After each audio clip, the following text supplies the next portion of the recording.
Gaza is literally being annihilated. A family that I'm in contact with in Jabalia refugee camp alleges that they're testing new weapons.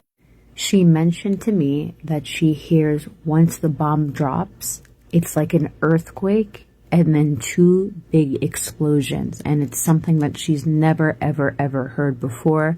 And it's escalating worse more than ever.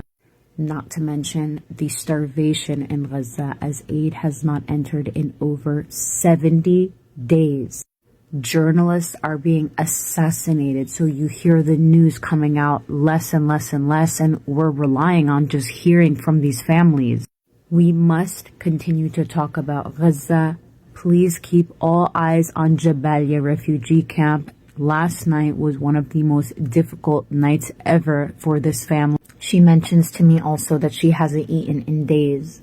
Parents, because they fear starvation for their children, are not eating at all. They're becoming weak. They're becoming sick. Their organs are failing because they want to leave all of the food that they find for their children. Please keep talking about Gaza. Less and less news is coming out because people are dying.